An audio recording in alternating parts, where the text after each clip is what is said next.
Terima kasih. Perkenalkan, nama lengkap saya Maria Alfiran Bene, NIM 2020 440 196, Prodi Akuntansi semester 3 kelas A. Di sini saya akan menjelaskan tentang manajemen sistem informasi akuntansi, sistem informasi pemasaran, sistem informasi sumber daya manusia, sistem informasi manufaktur, sistem informasi keuangan, sistem informasi eksekutif, dan pendukung keputusan yang baik. Apa manfaat menggunakan sistem-sistem tersebut dan apa kelebihan dan kekurangan dalam menggunakan sistem-sistem tersebut? Yang pertama, sistem informasi akuntansi. Organisasi formulir catatan dan laporan yang dikoordinasi sedemikian rupa untuk menyediakan keuangan dibutuhkan oleh manajemen guna memudahkan pengelolaan perusahaan. 2. Beberapa fungsi dari sistem informasi akuntansi adalah mengumpulkan serta menyimpan data aktivitas atau transaksi perusahaan, mengelola data keuangan menjadi informasi yang berharga atau penting dalam pengambilan keputusan manajemen tentang perencanaan dan pengendalian usaha.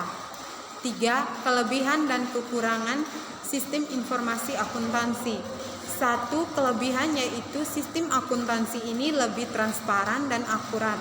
Sedangkan kekurangannya yaitu penggunaan sistem akuntansi biasanya bergantung pada user atau penggunaannya, sehingga membutuhkan seorang yang ahli dapat menyusun sistem informasi akuntansi. 4. Keamanan dalam sistem akuntansi. Menurut George Botnar William, terdapat 6 metode yang dapat digunakan untuk melakukan penipuan sistem informasi adalah sebagai berikut. 1. Manipulasi masukan. 2. Pengubahan program. 3. Pengubahan arsip langsung. 4. Pencurian data. 5. Sabotase. 6. Penyalahgunaan atau pencurian sumber informasi. Yang kelima, sistem keamanan informasi akuntansi merupakan suatu subsistem dalam suatu organisasi yang bertugas mengendalikan risiko terkait dengan sistem informasi berbasis komputer. Yang pertama, efektivitas. Yang kedua, efisiensi. Yang ketiga, kerahasiaan. 4. Integritas. 5. Keberadaan. 6. Kepatuhan. 7. Keandalan. Yang kedua, sistem informasi pemasaran. Sistem informasi pemasaran adalah kegiatan perseorangan dan organisasi yang memudahkan dan mempercepat hubungan pertukaran yang memuaskan dalam lingkungan yang dinamis melalui percepatan pendistribusian, promosi, dan penentuan harga barang, jasa, dan gagasan. 2. Manfaat sistem informasi pemasaran adalah untuk memecahkan masalah pemasaran sebuah perusahaan dan bisa mengambil kebijakan strategi dalam lingkungan pemasaran.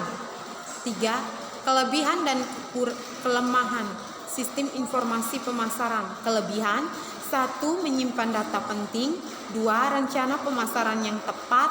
3. Data seluler atau trip-to data. 4. Kecepatan dalam memperoleh informasi dan membuat keputusan. 5. Kelemahan sistem informasi pemasaran. 6. Sulitnya mendapat informasi. 7. Biaya yang mahal saat melakukan riset. 8. Banyak informasi yang salah dalam riset. Yang ketiga, sistem informasi sumber daya manusia. Manajemen sumber daya manusia adalah suatu perusahaan menangani berbagai masalah pada ruang lingkup karyawan, pegawai, guru, manajer, dan tenaga kerja lainnya untuk dapat menunjukkan aktivitas organisasi atau perusahaan demi mencapai tujuan yang telah ditentukan. Yang kedua, fungsi sistem informasi sumber daya manusia. Yang pertama, melakukan persiapan dan seleksi tenaga kerja atau preparación dan selección. 2. Pengembangan dan evaluasi karyawan atau development and evaluation. 3. Pemberian kompensasi dan proksesi pada pegawai. Yang ketiga, kelebihan dan kelemahan. Kelebihan, keuntungan dari memiliki HRMS atau HRIS canggih atau banyak. Para karyawan dan manajer layanan mandiri fitur cara yang sangat baik untuk membebaskan waktu anggota staf sumber daya manusia ada untuk pekerjaan proyek dan tugas lainnya. Karyawan dan manajer dapat menemukan jawaban dan informasi secara tepat tanpa perlu berkonsultasi dengan perwakilan sumber daya manusia setiap waktu. Kelemahan dari sumber daya manusia. Beberapa kelemahan dari HRIS melibatkan kesalahan manusia selama memasukkan informasi, teknologi yang mahal untuk memperbarui sistem Anda dan memfungsi atau aplikasi cukup untuk mendukung sumber daya manusia Anda. Yang keempat, pengamanan sistem informasi sumber daya manusia menggunakan password atau untuk membatasi akses. Pengamanan sistem menggunakan kata sandi untuk bagian yang berbeda, memberikan akses informasi karyawan hanya kepentingan tertentu. Yang berikutnya, sistem informasi manufaktur. Suatu perusahaan sistem informasi terintegritas dalam pengembangan, perencanaan, dan evaluasi sistem manufaktur dengan sistem organizing yang terkoordinasi dalam perusahaan industri. 2. Fungsi penggunaan sumber daya yang lebih efisien. 1. Perencanaan prioritas yang lebih baik. 2. Pelayanan prioritas yang lebih baik. 3. Semangat kerja pegawai meningkat. 4. Informasi manajemen yang lebih baik. Kelebihan dan kelemahannya. Kelebihannya, hasil produksi perusahaan lebih cepat dan tepat waktu karena sistem informasi manufaktur menggunakan komputer sebagai alat pros. 2. Setiap komponen data dalam sistem informasi manufaktur dapat menjaga proses pengelolaan untuk menjadi informasi yang berfungsi bagi departemen persediaan, departemen produksi, dan juga departemen kualitas sehingga keuntungan yang diperoleh perusahaan lebih meningkat karena informasi yang diperoleh adalah informasi yang akurat dan terpercaya. Yang berikutnya, arsip lebih struktur karena menggunakan sistem database. Kekurangan sistem informasi manufaktur. Yang pertama, kegagalan dalam mengaplikasikan sistem MRP biasanya disebabkan oleh kurangnya komitmen top manajemen, kesalahan memandang MRP hanya software yang hanya butuh digunakan secara cepat, membutuhkan processing yang akurat, dan terlalu laku. Berikutnya, keamanan sistem informasi manufaktur. Privasi atau kerahasiaan, menjaga kerahasiaan informasi dan semua pihak kecuali yang memiliki kewenangan. Yang berikutnya, integrasi meyakinkan bahwa data tidak mengalami perubahan oleh yang tidak berhak atau oleh suatu hal lain yang tidak diketahui, misalnya buruknya transmisi data. Yang berikutnya, sistem informasi manajemen keuangan. Sistem informasi keuangan adalah sistem informasi yang mendukung pengelolaan keuangan dalam membiayai suatu bisnis dan pengalokasian serta pengawasan sumber daya keuangan. Fungsi informasi keuangan yaitu mengidentifikasi kebutuhan uang yang akan datang. 2. Membantu perolehan dana tersebut. 3. Mengontrol penggunaannya. Kelebihan dan kelemahan. Kelebihan itu, laporan keuangan dapat dijadikan sebagai paduan pasti dalam mengetahui informasi terposisi keuangan, kinerja keuangan, dan perubahan modal perusahaan di masa lalu. Yang berikutnya, sistem informasi eksekutif. Sistem terkomputerisasi yang menyediakan akses bagi eksekutif secara mudah ke informasi internal dan eksternal yang relevan. 2. Fungsi.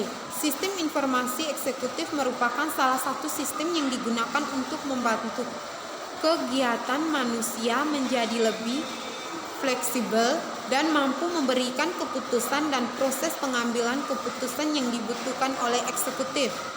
Kelebihan dan kelemahannya. Fase penggunaan yang mudah buruk dikelola oleh pimpinan eksekutif tingkat tinggi meningkatkan informasi pada sistem pelacakan. Yang keempat, kelemahan. Memiliki fungsi yang terbatas dan dapat melakukan perhitungan kompleks. Pada perusahaan kecil mungkin membuat biaya lebih untuk membuat implemented. Yang berikutnya, sistem pendukung keputusan yang baik. Sistem berbasis komputer interaktif yang membantu para pengambil keputusan untuk menggunakan data dan berbagai model untuk memecahkan masalah-masalah semi terstruktur maupun terstruktur. 2. Fungsi adalah untuk meningkatkan kemampuan pengambilan keputusan dengan memberikan alternatif keputusan lebih baik sehingga dapat membantu untuk menetapkan sebuah keputusan. Kelebihan dan kelemahannya. Kelebihan, memberikan keuntungan kompetitif terhadap organisasi secara keseluruhan dengan menghemat waktu dan juga tenaga. Yang berikutnya, memperkuat keyakinan dalam mengambil sebuah keputusan terhadap kepuasan yang diambil. Kelemahannya, tidak semua kemampuan manajemen dan bakat manusia dapat dimodelkan dan beberapa yang tidak dimodelkan, sehingga model yang ada pada sistem tidak semuanya menggunakan perolehan yang sebenarnya. SPK hanya sebatas dan memberikan alternatif dari pengetahuan yang diberikan pada sistem. Mesti selalu diadakan perkembangan atau perubahan secara berkelanjutan dan menyesuaikan dengan keadaan lingkungan yang terus berubah. SPK dirancang bukan untuk pengambilan keputusan, hanya untuk pendukung pengambilan keputusan mengelola informasi. Sekian dari penjelasan saya. Terima kasih.